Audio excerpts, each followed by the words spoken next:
బాబాసాహెబ్ భీమ్రావ్ అంబేద్కర్ వర్ధంతి సందర్భంగా కార్యక్రమాలు విచ్చేసినటువంటి ఇక్కడ అందరు సభ్యులు పార్టీలతో నిమిత్తం లేకుండా విచ్చేసిన అందరికీ కూడాను ఆర్థిక అభినందనలు, అదేవిధంగా శుభాకాంక్షలు. మీకు అందరికీ తెలుసు, భారత రాజ్యాంగ నిర్మాత డాక్టర్ బాబాసాహెబ్ భీమ్రావ్ అంబేద్కర్ మొదటగా మనకు స్వాతంత్రం వచ్చిన తర్వాత మనకంటూ ఒక సొంత రాజ్యాంగం లేకపోతే దానికోసము రాజ్యాంగం రచించుకోవడానికి ఒక డ్రాఫ్ట్ కమిటీ ఏర్పాటు చేసి తీర్మానించుకున్నారు. 40 ఏళ్ళ స్వాతంత్రం వచ్చిన తర్వాత ఒక రాజ్యాంగ కమిటీ ఏర్పాటు చేశారు. ఆ డ్రాఫ్టింగ్ కమిటీకి చైర్మన్గా బాబాసాహెబ్ భీమ్రావ్ అంబేద్కర్ను ఇవి జరిగింది.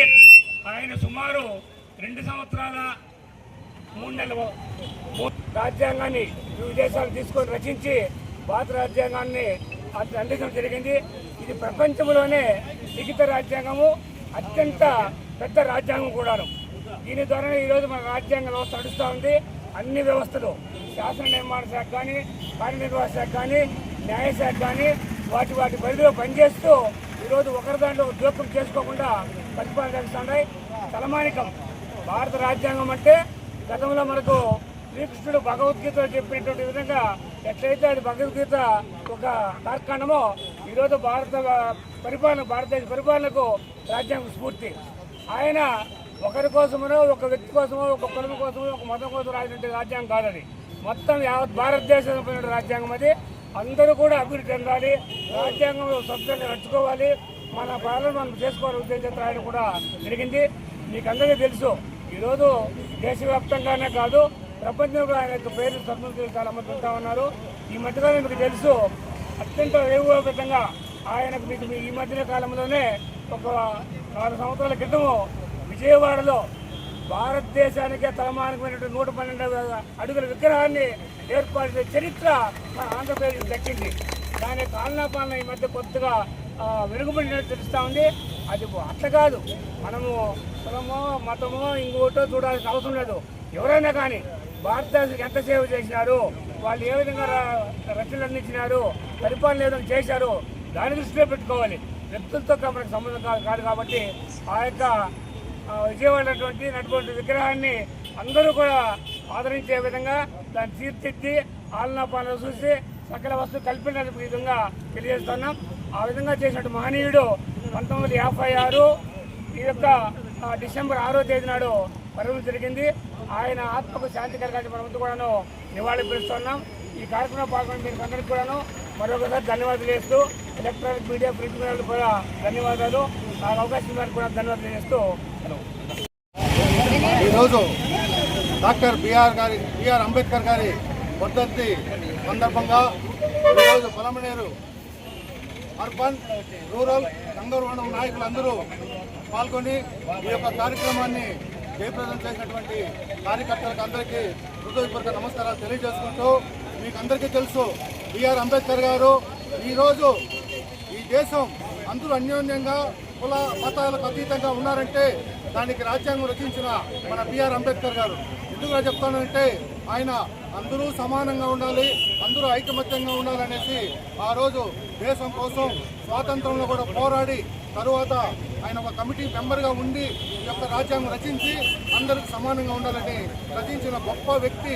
ఈరోజు ఆయన చనిపోయిన రోజు కాబట్టి ఆయన ఆత్మకు శాంతి కలగాలని మేము వైఎస్ఆర్ కాంగ్రెస్ పార్టీ అందరూ అభిమానులు మనస్ఫూర్తిగా కోరుకుంటూ, అలాగే ఆయన అడుగు జాడల్లో మన YSR Congress party doctor YS Rajasekhara Reddy గారు కూడా బడుగు బలహీన వర్గాలు అందరూ ఐకమత్యంగా ఉండాలని ఫీజు రీయింబర్స్మెంట్, ఆరోగ్యశ్రీ కాపాడి ఎందుకుగా పెట్టాడంటే అందరూ అంతా పేదవాళ్లే ఉన్నారు, ఈ రాష్ట్రం బాగుండాలనేసి ఆంధ్ర రాష్ట్రానికి ఆయన ఒక వెలుగు నింపిన వ్యక్తి డాక్టర్ వైఎస్ రాజశేఖర రెడ్డి గారు.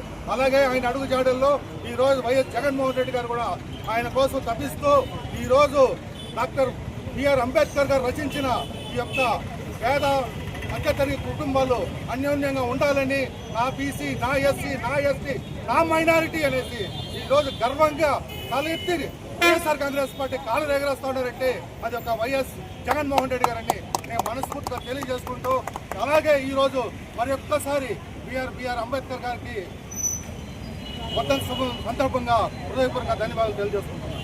జై అంబేద్కర్ జై అంబేద్కర్ జై భీమ్ జై భీమ్ జై భీమ్ జై భీమ్ జై భీమ్. ప్రపంచ మేధావి డాక్టర్ బిఆర్ అంబేద్కర్ గారి 69వ వర్ధంతి సందర్భంగా పొలంనేరు నియోజకవర్గం వైఎస్ఆర్ కాంగ్రెస్ పార్టీ ఆధ్వర్యంలో అందరూ కూడా ఆయనకి నివాళులు అర్పించడం జరిగింది. మనము అందరికీ తెలుసు డాక్టర్ బిఆర్ అంబేద్కర్ గారు బడుగు బలహీన వర్గాల కోసం ఎన్నో అవమానాలు, ఎన్నో బాధలు, ఎన్నో కష్టాలు అనుభవించి నేను పడ్డ కష్టం, నేను పడ్డ అవమానాలు నా జాతి కానీ ఏ కులానికి సంబంధించిన ప్రజలు కానీ అనుభవించకూడదనేటువంటి ఆలోచనతో భారత రాజ్యాంగంలో ఎన్నో చట్టాలని బడుగు బలహీన వర్గాల కోసం అనేక చట్టాలని రచించి ఈరోజు ఇంత పెద్ద ప్రజాస్వామ్య దేశంలో స్వేచ్ఛగా బతుకుతున్నాం, జీవిస్తున్నామంటే అదంతా కూడా డాక్టర్ బాబాసాహెబ్ అంబేద్కర్ గారి చలవే అని మీకు అందరికీ కూడా ఈరోజు తెలియజేస్తున్నాం.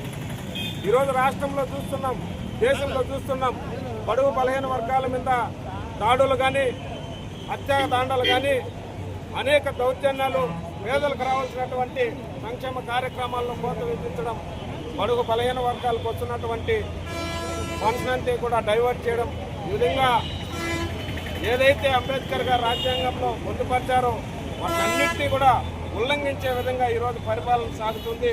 కాబట్టి బడుగు బలహీన వర్గాలందరూ కూడా ఐక్యంగా బాబాసాహెబ్ అంబేద్కర్ రాసినటువంటి రాజ్యాంగాన్ని కాపాడుకోవాల్సినటువంటి అవసరం ఎంతైనా ఉంది. మరి రాష్ట్రంలో ఈరోజు జగన్ గారు దళిత వర్గాలకి పెద్దపీట వేసి విజయవాడలో నడిపొట్టున అంబేద్కర్ గారి 125 అడుగుల విగ్రహాన్ని, శృతివనాన్ని ఏర్పాటు చేయడం, అదేవిధంగా కోనసీమ జిల్లాకు ఒక జిల్లాకి అంబేద్కర్ గారి పేరు పెట్టడం, ఈ రెండూ కూడా మా దళితుల యొక్క ఆత్మ గౌరవాన్ని పెంచినటువంటి జగన్మోహన్ రెడ్డి గారు ఈ రోజు ఉన్నటువంటి కూటమి ప్రభుత్వ పాలనలో ఎక్కడ చూసినా దళితులకు అవమానాలు, దళితుల పట్ల అరాచకాలు, దళితులను చంపివేయడం, దళితుల్ని మాట్లాడితే కేసులు పెట్టడం, ఈ విధంగా రాజ్యాంగ ఉల్లంఘన చేస్తూ రెడ్ బుక్ అనే రాజ్యాంగాన్ని తీసుకొచ్చి ప్రజలకి పూర్తి స్థాయిలో వ్యతిరేకమైనటువంటి పాలన అందిస్తున్నటువంటి ఇలాంటి పాలకుల పట్ల ప్రజలందరూ కూడా తిరగబడాలి. అంబేద్కర్ గారు ఇచ్చినటువంటి స్వేచ్ఛా జీవితాన్ని, అంబేద్కర్ కల్పించినటువంటి రాజ్యాంగ హక్కుల్ని మనము కాపాడుకునే విధంగా దళిత జాతులు అందరూ కూడా ఐక్యంగా ముందుకెళ్ళాలి. మరీ ముఖ్యంగా ఎస్సీ, ఎస్టీ, మైనారిటీ, బీసీలు అందరూ కూడా ఐక్యంగా ఈ రాజ్యాంగాన్ని, అంబేద్కర్ గారి యొక్క ఆలోచన విధానాల్ని ముందుకు తీసుకెళ్లడానికి అందరూ కూడా కలిసికట్టుగా ముందుకెళ్లాలని కూడా కోరుకుంటూ, మరి అంబేద్కర్ గారి 69వ వర్ధంతి సందర్భంగా ఇంత పెద్ద ఎత్తున అందరూ వచ్చి ఆయనకి నివాళులు అర్పించినందుకు అందరికీ కూడా పేరు పేరున ధన్యవాదాలు తెలియజేస్తున్నాను.